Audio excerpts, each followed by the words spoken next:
পৃথিবীর বিভিন্ন অঞ্চলে মানুষ অনেক কিছু কুপ্রথা, কুসংস্কার এগুলা মানুষ বিশ্বাস করে এবং আমলও করে। যে সমস্ত কুসংস্কারগুলা, কুপ্রথাগুলা মানুষ বিশ্বাস করে, আমল করে, সেগুলা শরীয়ত সম্মত কিনা। সেজন্য যদি শরীয়ত আমাদেরকে সম্মতি দেয় তাহলে আমরা এগুলার উপর আমল করব। আর যদি শরীয়ত বলে না, এগুলা বিশ্বাস করা যায় না, শরীয়ত সম্মত না, তাহলে এগুলো আমরা পরিহার করব ইনশাআল্লাহ। তার মধ্যে থেকে একটি হচ্ছে সফর মাস। সফর শব্দের অর্থ হচ্ছে শূন্য। মুহররম মাস চলে যাওয়ার পর, মুহররম মাস হচ্ছে নিষিদ্ধ মাস, সম্মানিত মাস। ওই মাসের মধ্যে আরবদের প্রথা অনুযায়ী তখন যুদ্ধ বিগ্রহ বন্ধ থাকে। আল্লাহ তাআলা সম্মানার্থে, মুহররম মাসের সম্মানার্থে আরবদের কথা অনুযায়ী তারা মুহররম মাসে যুদ্ধ বিগ্রহ এগুলো বন্ধ রাখতেন। তো সফর মাস আসার সাথে সাথে তারা সবাই দলবল সহ বিভিন্ন জায়গায় যুদ্ধের জন্য, বিভিন্ন কাজকর্মের জন্য চলে যেতেন। তো এমনভাবে ঘর থেকে তারা বের হয়ে যেতেন, ঘরটা একদম একাকী হয়ে যেত, শূন্য হয়ে যেত। তো মানুষ বিশ্বাস করতেন যে সফর মাস হচ্ছে কুলক্ষণের মাস। সফর মাস বলতে তারা বিশ্বাস করতেন কুলক্ষণের মাস। এই মাসের মধ্যে কোনো ভালো কাজ করা যাবে না, কোনো বিবাহ শাদী থেকে শুরু করে ব্যবসা বাণিজ্য, কাফেলা কোনো দিকে যাওয়া যাবে না। গেলে কি হবে? ব্যবসা বাণিজ্যের মধ্যে গেলে ব্যবসা বাণিজ্য উন্নতি হবে না, লস হবে, ক্ষতি হবে। এবং বিবাহ শাদী করলে সেখানে বিবাহ শাদী দাম্পত্য জীবন সুখী হবে না। এটা একটা তাদের আরবীয় গোত্রদের মধ্যে একটা বিশ্বাস ছিল। ওই বিশ্বাস অনুযায়ী তারা আমল করত। সফর মাস আসলে তাদের মধ্যে একটা এই কাজগুলা তাদের মধ্যে দেখা যেত। এভাবে পৃথিবীর বিভিন্ন অঞ্চলে মানুষের মধ্যে অনেকগুলা কুসংস্কার, বিশ্বাস নিয়ে মানুষ বসবাস করে। কিছু কিছু কুসংস্কার বাস্তবের মধ্যে দেখা গেলেও কিন্তু শরীয়ত সম্মত না। তার মধ্যে এই সফর মাস, আল্লাহ নবী সাল্লাল্লাহু আলাইহি ওয়াসাল্লাম কোরআনে কারীমের মধ্যে বিভিন্ন আয়াতে বলছেন, কোনো বস্তুর মধ্যে, কোনো ব্যক্তির মধ্যে, কোনো দিনের মধ্যে, কোনো জিনিসের মধ্যে এবং কোনো মাসের মধ্যে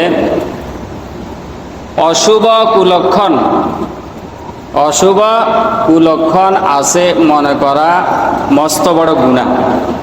কোনো জিনিসের মধ্যে কি আছে? কুলক্ষণ আছে, অশুভ কুলক্ষণ আছে বলে বিশ্বাস করা মুসলমানদের জন্য মস্ত বড় গুনাহের কাজ। বস্তুর মধ্যে কোটি কোটি বস্তু আছে, প্রাণীর মধ্যে হাজার হাজার প্রাণী আছে পৃথিবীর মধ্যে। পশু পাখি থেকে শুরু করে যত প্রাণী জগৎ রয়েছে, আসবাবপত্রের মধ্যে যত কোটি আসবাবপত্র রয়েছে, তো এই কোনো বস্তুর মধ্যে, ব্যক্তির মধ্যে কুলক্ষণ আছে মনে করা মুসলমানদের জন্য মস্ত বড় গুনাহের কাজ। তো এই হাদিসের মধ্যে আছে আত্মীয়ারাত শিরকুন। তখনকার মানুষ কিছু কিছু ফাঁকি আছে, এগুলাকে কি বলতো? কুলক্ষণ হিসাবে তারা ধারণা করত। এর মধ্যে একটা হচ্ছে ফেঁসা। ফেঁসা যদি কোনো বাড়িতে উড়াউড়ি করে অথবা কাউয়া ডাকাডাকি করে, তাহলে মানুষ মনে করে নিচ্ছে কোনো অশুভ কুলক্ষণ লাগতেছে। হ্যাঁ, তো এগুলা মানুষ বিশ্বাস করে, মনে করে। তো এই আরবিয়ারা তারা কি করতো? আরবরা সফর মাস, পুরা মাসকে কি করতো? কুলক্ষণ হিসাবে তারা বিশ্বাস করত। সেই জন্য তারা কোনো ব্যবসা বাণিজ্য, বিবাহ শাদী এবং ভালো কোনো কাজে তারা অগ্রসর হতেন না পরবর্তী মাস আসা না পর্যন্ত। তো এই দৃশ্যটা আল্লাহ নবী সাল্লাল্লাহু আলাইহি সাল্লাম দেখছেন। এগুলা তো সম্পূর্ণ শিরকি কাজ, বিদআতমূলক কাজ। এগুলা কোনো মুসলমান বিশ্বাস করতে পারে না। তো আমাদের সমাজেও বিদ্যমান অনেকগুলা কুসংস্কার দেখা যায়, যেগুলা কোরআন হাদিসের সাথে সাংঘর্ষিক। ইসলাম শরিয়া কি করে না, এলাও করে না, সমর্থন করে না। আমরা খামাখা এগুলা বিশ্বাস করে থাকি এবং নিজের ঈমানকে আমরা ধ্বংসের দিকে নিয়ে যাচ্ছি। এগুলা শিরকের মতো মস্ত বড় গুনাহের কাজ। কোনো কিছুর মধ্যে কুলক্ষণ আছে, খালি কলস দেখে বের হওয়া, তারপরে কোনো সকালবেলা ঘুম থেকে উঠার পরে কোনো পাগল দেখলেন, তারপরে এগুলো আমাদের সমাজে দেখা যায়। এগুলা দেখলে মানুষ কি মনে করে, আজকে আমার দিনটা কি হয়ে যাবে, শেষ। সকালবেলা আমি না জানি কার মুখ দেখে ঘর থেকে বের হলাম। আবার কোনো পথে, যাত্রা পথে যাওয়ার পথে যদি কোনো দুর্ঘটনা ঘটে যায়, এখনো ঘর থেকে বের হয় নাই, কোনো দুর্ঘটনা দেখলো, কোনো মুসিবত দেখলো, তখন আমরা কি বিশ্বাস করি, আজকে যাত্রা মনে হয় আমার শুভ হবে না, আজকের যাতায়াত আমার ভালো হবে না। অনেকে এই ধারণা নিয়ে সফর কি করে দেয়, ক্যান্সেল করে দেয়, মানে আজকে যাত্রা কি করে দেয়, বাতিল করে দেয়। কারণ কি দেখছে, সকাল ঘুম থেকে উঠার পরে যে কোনো একটা বড় ধরনের দুর্ঘটনা দেখছে, যে কোনো একটা মুসিবত আমার উপর বা সফরকারী ব্যক্তির উপর আসছে, দেখার পরে কি করলো, সফর ক্যান্সেল করে দিল। তাহলে সে সফরটা ক্যান্সেল করলো কি কারণে, এই বিশ্বাস নিয়ে যে আজকে আমার সফরটা কি আজকে ভালো হবে না। আবার দেখা যায় অনেকে কবুতর উড়াল ছাড়ি দেয়। কবুতর কি করে, একটা কাজ উদ্বোধন করার সময় কবুতর কি করে, ছেড়ে দেয়। যদি ডান দিকে যায় তাহলে এটা কি ধরা হয়, সুলক্ষণ হিসেবে ধারণা করা হয়। আর যদি বাম দিকে উড়ে যায় তাহলে কি মনে করা হয়, এটা কুলক্ষণ হিসেবে ধারণা করা হয়। তো এটা হচ্ছে মানুষের কিছু কুসংস্কার এবং কি এটা মানুষের বিশ্বাস। তো এই সমস্ত জিনিসের মধ্যে, কোনো বস্তুর মধ্যে, ব্যক্তির মধ্যে কুলক্ষণ আছে মনে করা, এগুলো সম্পূর্ণ শিরকি বিদআতের মতো কাজ। আল্লাহ নবী সাল্লাল্লাহু আলাইহি ওয়াসাল্লাম বলছেন, আত-তিয়ারাতু শিরক, আত-তিয়ারাতু শিরক ক্বালাহু সালাসা। কোন ব্যক্তি, বস্তু, পাখির মধ্যে কি আছে যদি বিশ্বাস করে তাহলে সে কি করলো, শিরিক করলো, নাউযুবিল্লাহ, সে মস্ত বড় গুনাহের কাজ করলো।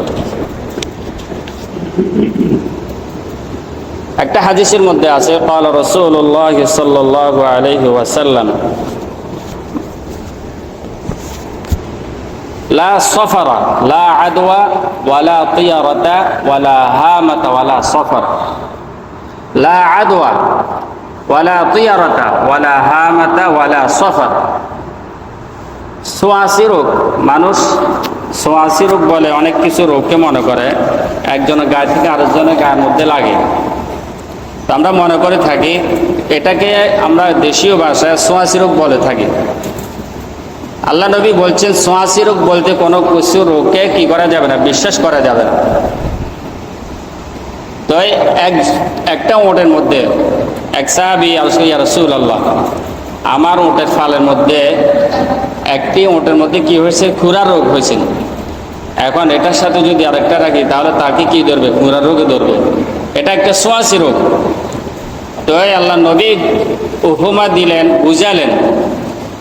তো বুঝলাম ওই ওট থেকে বাকি ওটগুলার মধ্যে, ওই গরু থেকে বাকি গরুগুলার মধ্যেও রোগ ধরতে পারে, কিন্তু সর্বপ্রথম যে গরুর মধ্যে রোগ ধরলো, ওই রোগটা কোত্থেকে আসলো?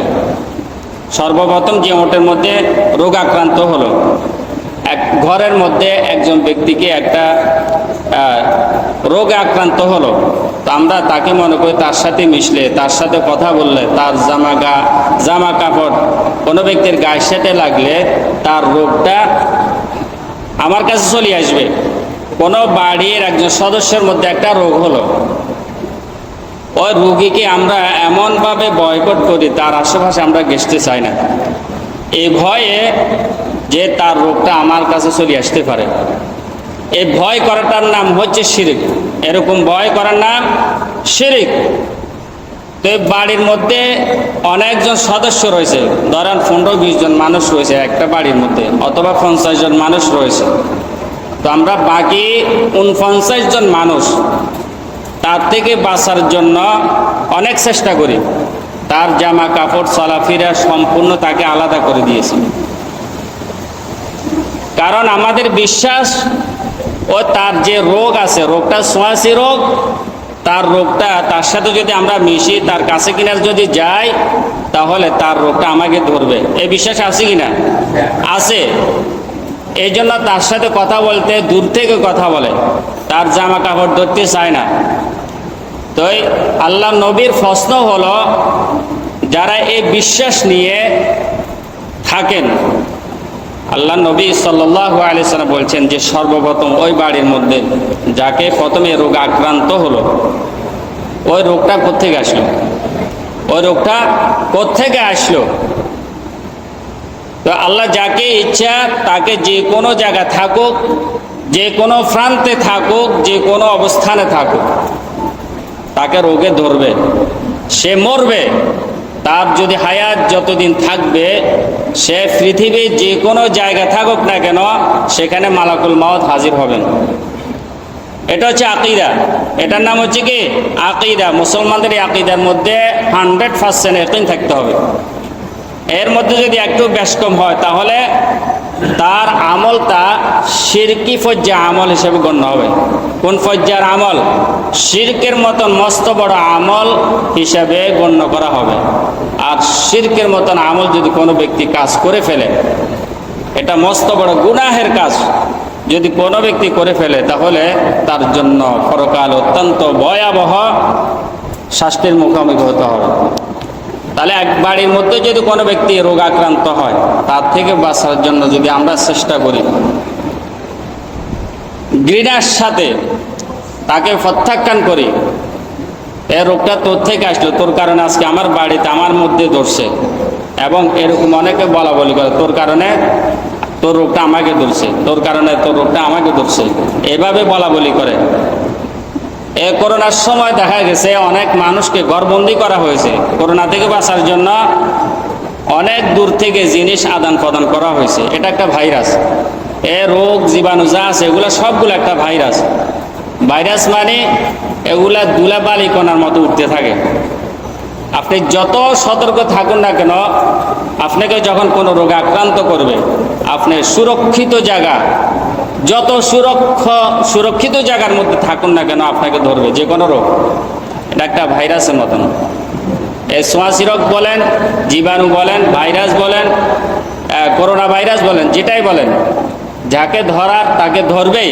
আপনি যেখানে ফালান, যেখানে লুকায় থাকেন, অনেকে 7 তলায় বাসা থাকে অথবা 3 তলা থাকে, পুরা করোনার সিজনটা সেখানে কাটাই দিচ্ছেন, খাবার দাবার ব্যবস্থা, কিন্তু ঘরে থাকা সত্ত্বেও এরকম শত শত রোগী দেখা গেছে তাকে করোনা আক্রান্ত হইতে হয়েছে।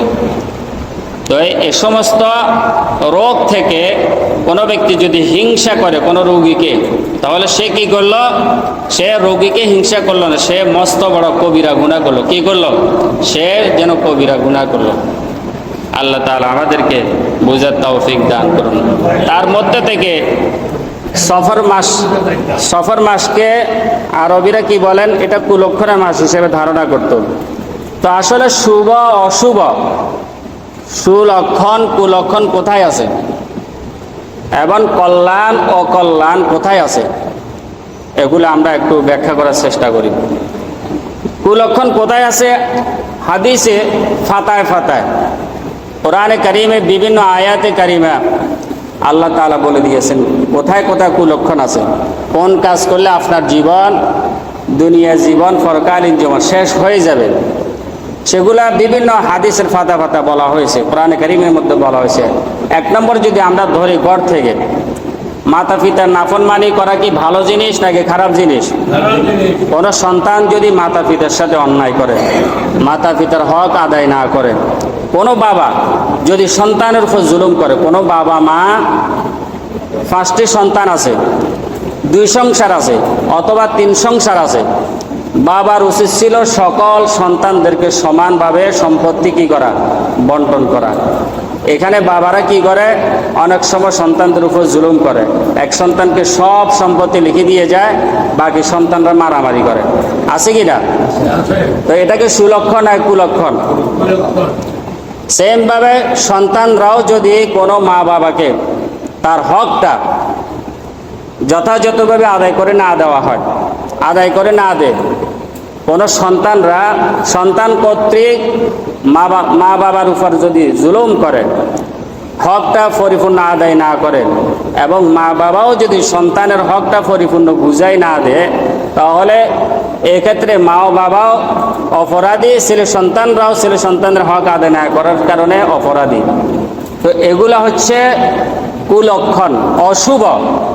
এগুলাকে সুলক্ষণ আর কুলক্ষণ, এগুলা দুনিয়াতে যেরকমভাবে লাঞ্ছিত, পরকালে কিন্তু আল্লাহ তাআলা ইনসাফ প্রতিষ্ঠা করবেন। আপনি বাবা হয়েছেন, সবাইকে জন্ম দিয়েছেন, সকল আপনার সন্তান সমান, কিন্তু এক সন্তানকে সব সম্পত্তির মালিক বানায় দিয়েছেন, সকল সম্পত্তি অন্যান্য সন্তান মারামারি করে। এ সমস্ত ঘটনাগুলো বহু দেখা যায়। তো মা বাবাও কেন করে? সন্তানরা কি করে না, খোঁজখবর রাখে না। 2-3 জন সন্তান দেখাশোনা করে, মা বাবার খোঁজখবর নেয়, তারপরে সুখে দুঃখে সবসময় এক সন্তান দেখাশোনা করে। তো মা বাবাও তার উপর সন্তুষ্ট সবগুলো দিয়ে যায়। তাহলে সেখানে যেরকম মা বাবা অন্যায় আছে, ছেলে সন্তানদেরও কি আছে, অন্যায় আছে। তো এই জন্য আমাদের দুনিয়ার জীবনটা এটা অর্জন করার জায়গা, আমল অর্জন করার জায়গাটা হচ্ছে দুনিয়া। তো এগুলো হচ্ছে সুলক্ষণ এবং কুলক্ষণ। এখানের মধ্যে আছে আপনার আমার জীবনের লাইফের একটা পরকাল জীবনে জান্নাত জাহান্নাম ফয়সালা হওয়ার একটা কি পথ। তো এতিমের হক নষ্ট করা, এতিমের কোনো এতিম মা বাবা মারা গেল, চাচারা জীবিত আছে, চাচারা চায় কি করে, তাকে সম্পত্তি থেকে বঞ্চিত করার জন্য। এরকম সমাজ আছে কিনা? একজন 2 ভাই 3 ভাই অথবা 5 ভাই, 5 ভাইয়ের মধ্যে 1 ভাই মারা গেছে। তো যে ভাই মারা গেল, ও ভাইয়ের ছেলেরা মেয়েরা এরা এতিম হয়ে গেল। এখন আমি বড় ভাই অথবা মেজু ভাই ছোট ভাই, আমি অনেক চালাক, আমি একজন লয়ার, আইন কানুন অনেক কিছু ভালো জানি, আইন কানুন ফেসে ফালাইয়া ভাইয়ের সম্পত্তি সবগুলো নিজের নামে করে ফেললেন। কারণ আমি অনেক চালাক না? কি মনে করেন যারা নিজের এগুলো সম্পত্তি নিয়ে, এরা কি কম চালাক নেই? বেশি চালাক হওয়ার কারণে তো তারপরে তিনদের সম্পদ মারি খেতে পারে। বোকাশোকা হলে এগুলো করতে পারে না, চালাক বেশি এই জন্য। তো নিজেকে চালাক মনে করে এতিমের সম্পত্তি ভক্ষণ করে। তো এগুলাকে সুলক্ষণ আর কুলক্ষণ, এগুলাকে শুভ কাজ নাকি অশুভ কাজ? এগুলা হচ্ছে অশুভ কাজ, কুলক্ষণের কাজ।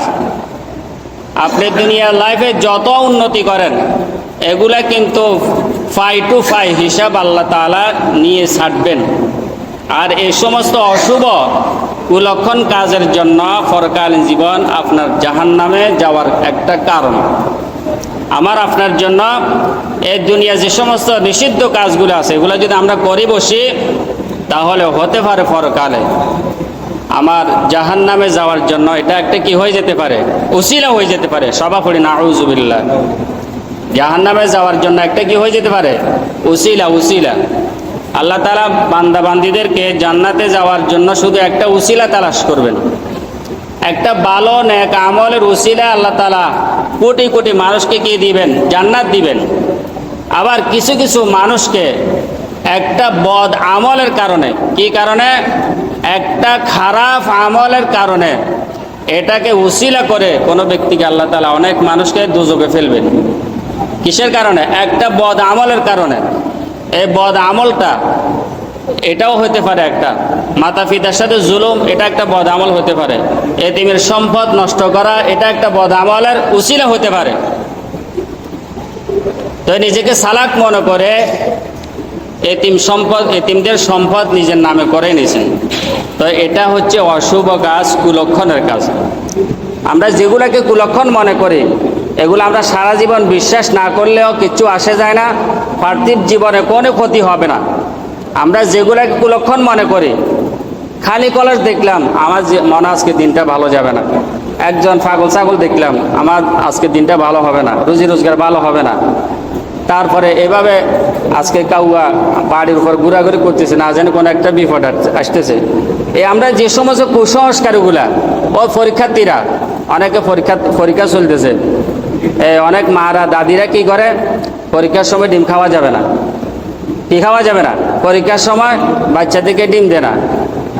কেন দেয় না? বিশ্বাস, যদি ডিম খেয়ে যায় তাহলে ডিম মারবে, আন্ডা মারবে। পরীক্ষার্থী কি মারবে? আন্ডা মারবে। ও পড়ালেখা নাই, আপনি সারাদিন পড়ালেখা করেন, টিকটক নিয়ে ব্যস্ত, তারপর খেলাধুলা নিয়ে ব্যস্ত, আর্জেন্টিনা, ব্রাজিল, অন্যান্য দল নিয়ে ব্যস্ত, পড়াশোনার সাথে সাক্ষাৎ নাই।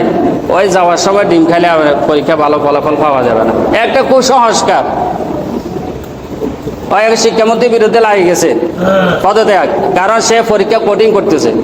আপনি সারাদিন টিকটক নিয়ে ব্যস্ত, পড়ালেখার সাথে নাই, বই পুস্তকের সাথে দেখা সাক্ষাৎ নাই। অটো ফাঁস দিলে মনে হয় তাকে মাথা উঁচু তুলে নিয়ে অটো ফাঁস দিয়ে যদি দিত, সবাই অটো ফাঁস, সবাই অটো ফাঁস, পরীক্ষার 12টা বাজে দিত। পড়ালেখার কি দেখবেন, সারাদিন টিকটক নিয়ে ব্যস্ত, ভিডিও নিয়ে ব্যস্ত, কন্টেন্ট ক্রিয়েটাররা এটা কন্টেন্ট বানানোর জন্য ব্যস্ত, পড়ালেখার সাথে দাঁত দেয় না। এখন আসে কি শিক্ষামন্ত্রীর দোষ, পরীক্ষা কঠিন করে ফেলতেছে। ও যারা সাক্ষাৎ পরীক্ষা আমার অনেক ভালো হয়েছে, আবার এরকম আরো শিক্ষার্থী দেখা গেছে পরীক্ষা কি হয়েছে, অনেক ভালো হয়েছে। যারা বলছে পরীক্ষা ভালো হয়েছে তারা পড়াশোনা করে গেছে, আর যারা বলছে পরীক্ষা অনেক কঠিন হয়েছে তাদের জন্য, যারা পড়ালেখা করে নাই, বইয়ের সাথে সম্পর্ক নাই, তাদের জন্য তো কঠিন। তো যাই হোক, তো কোন কথা থেকে কোন দিকে চলে গেলাম। তো এগুলো হচ্ছে আমরা যেগুলোকে বিশ্বাস করি কুসংস্কার হিসেবে বাঁচার জন্য, এগুলো আমাদের বিশ্বাস করলে কিছু আসে যায় না। যদি বিশ্বাস করে আমল করি তাহলে শিরকের মতো মস্ত বড় গুনাহ হবে। আর আমরা যেগুলা সুলক্ষণ কুলক্ষণ হিসাবে আমরা বিশ্বাস করি, আল্লাহ নবী সাল্লাল্লাহু আলাইহি ওয়াসাল্লাম এবং আল্লাহ তাআলা যে সমস্ত জিনিসগুলা মধ্যে কুলক্ষণ রয়েছে, যে সমস্ত কাজকর্মের মধ্যে অশুভ এবং কুলক্ষণ রয়েছে, এগুলো আমরা কিন্তু প্রতিনিয়ত সব সময় করে যাই। এখন দেখেন, ইউনিয়ন পরিষদে অসহায় ব্যক্তিদের জন্য কিছু ত্রাণ আসে, অসহায় ব্যক্তিদের জন্য কি আসে, অনেক অনুদান আসে সরকারের পক্ষ থেকে। তো এই চেয়ারম্যান সাহেব, মেম্বার সাহেব অনেক চালাক। গত কিছুদিন আগে নোয়াখালী একটা চেয়ারম্যানের কাছে ফোন পাওয়া গেছে, 80 না 90টি ফোন পাওয়া গেছে, মুঠো ফোন পাওয়া গেছে 80 থেকে 90টি, সবগুলোতে আলাদা সিম। এলাকার যত গরিব আছে সবাই নামে একটা একটা সিম, যত বরাদ্দ আসে সবগুলো তার অ্যাকাউন্টে। অনেক চালাক না? অনেক চালাক, দুর্দান্ত অনেক। তো সবগুলা এতিমের মাল বক্ষণ করে। এগুলাকে সুলক্ষণ নাকি কুলক্ষণ? এগুলাকে শুভ নাকি অশুভ? আপনার কাজগুলা, এই লোকগুলা কাজগুলা কি শুভ? এগুলা কোরআন কারিমে বলা হয়েছে, এগুলা হচ্ছে একজন মানুষের জীবনে, লাইফে এগুলো হচ্ছে কুলক্ষণ। এগুলা আপনার পিছু ছাড়বে না, এগুলো আপনার পিছু ছাড়বে না। আজকে একদিন, দুদিন, 1 মাস, 2 মাস, 1 বছর, 2 বছর আপনি ধরায় পড়বেন। ধরা যখন পড়বেন এমন লাঞ্ছিত, অপমানিত হবেন। তো এগুলাকে আমরা কি মনে করি? অনেক চালাক মনে করি। তা আমরা যেগুলা আল্লাহ তাআলা, আল্লাহ নবী কুলক্ষণ বলেছেন, সেগুলো আমরা খুব মজা করে খাই। কথা আমরা কি বুঝাতে পারছি? যেগুলা আল্লাহ নবী, যে কাজের মধ্যে, যে কর্মটার মধ্যে কুলক্ষণ আছে, যে কর্মের মধ্যে কুলক্ষণ আছে, কুলক্ষণ মানে কুসংস্কার থেকে যেভাবে প্রাধান্য দিয়েছে কুসংস্কারকে, শনিবারে বেচা কিনা করান যাইতো না, কি কয় বাঁশ কারণ যাইতো না রবিবারে, তারপর বুধবারে রাত্রে লেনদেন করে না, ধার কর্জ দেয় না, আর লক্ষ্মী যাবে, লক্ষ্মী চলে যাবে। এই কুসংস্কার গুলা মানুষের যেভাবে খুব সম্মানের সাথে বিশ্বাস করে, কিন্তু যেটার মধ্যে আমার লাইফের কুলক্ষণ রয়েছে, আমার লাইফ শেষ হয়ে যাওয়ার সম্ভাবনা আছে, পরকালীন জীবন জাহান্নামে যাওয়ার কারণ আছে, সেগুলা বাঁচার জন্য, সেগুলা থেকে বাঁচার জন্য আমরা কি করি না? কথা বলেন না, চেষ্টা করি না। আমার পরকালীন জীবন দোজখে যাওয়ার জন্য উসিলা হয়ে যেতে পারে এতিমের সম্পদ নষ্ট করা, এগুলা হচ্ছে কুলক্ষণ। এটা আমরা খুব মজা করে খাই। এরপরে যারা এই বাবাখোর, ইয়াবাখোর, মদ, জুয়া, সুদ টুদ যা আছে, এ সমস্ত কাজ কারবারি যারা লোক আছে, তো এই কাজ কারবারি লোকগুলা, এই কাজগুলা কি শুভ কাজ নাকি অশুভ কাজ? কথা বুঝেন নাই? তো অশুভ কাজ, এগুলা কোরআনে নিষিদ্ধ করা হয়েছে, হারাম করা হয়েছে। তো আমরা এগুলা কি করি, খুব মনোযোগ সহকারে, খুব আমরা ভালো মনে করে আমরা খুব গুরুত্ব সহকারে কাজগুলা করে থাকি। অথচ আমরা কি করি, শনিবার রবিবারে রাত্রে লেনদেন থেকে বাঁচার জন্য চেষ্টা করি। অথচ আমরা সুদের কারবারে, ইয়াবা, মদ, গাঁজা, যেগুলা শরীয়ত একদম হারাম করা হয়েছে, নিষিদ্ধ কাজ, দুনিয়ার আইনেও নিষিদ্ধ, পরকালে আইনেও নিষিদ্ধ, এই অশুভ কাজটা আমরা প্রতিনিয়ত করে যাচ্ছি এবং অনেক চতুরতার সাথে করে যাচ্ছি। আমরা কি কিসের জন্য চেষ্টা করি? বাঁচার জন্য। ওই শনিবারে রাত্রে লেনদেন থেকে বাঁচার জন্য চেষ্টা করি। এটা কুলক্ষণ। কটা কুলক্ষণ? হ্যাঁ, রাত্রে সুই দে না, কি দে না, সুই ধার দে না। আমার একটা বুদাম ছুড়ে গেছে, একটা সুই পর্যন্ত ধার দে না, এটা কুলক্ষণ। লক্ষ্মী চলে যাবে। কি চলে যাবে? লক্ষ্মী চলে যাবে। আর আমরা এর থেকে জঘন্যতম অন্যায় কাজগুলো প্রতিনিয়ত আমরা করে যাচ্ছি। আল্লাহ তাআলা আমাদেরকে বুঝার তৌফিক দান করুন। ভাইরা, অনেক ভাইরা, ছোট ভাইরা দুর্বল, ভাইয়ের সম্পত্তি নষ্ট করে খায়। অনেক ভাইরা বোনের হকটা দেয় না, এ না দেওয়াটা হচ্ছে কুলক্ষণ। আপনি বোনের সম্পত্তি নষ্ট করে খাচ্ছেন, বছরের পর বছর আপনি দিচ্ছেন না, আপনি জুলুম করতেছেন। এটাকে বলা হচ্ছে কুলক্ষণ। আপনার সারা জীবনের জন্য দোজখে যাওয়ার জন্য একটা হাতিয়ার।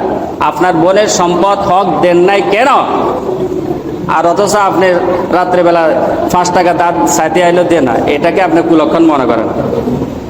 ছোট ভাই, আপনি বড় ভাই জিম্মাদার, আপনি ছোট ভাইদের হকগুলা এদিক সেদিক করে আপনার নামে সবগুলা করে নিচ্ছেন। এগুলা যত অন্যায় অপরাধমূলক কাজ, সবগুলা এক কথা এটা হচ্ছে কুলক্ষণ। আর আমরা যেগুলাকে কুলক্ষণ থেকে বাঁচার চেষ্টা করি, এগুলা আপনি বাঁচলেও কিচ্ছু আসে যায় না। আল্লাহ তাআলা আমাদের বুঝার তৌফিক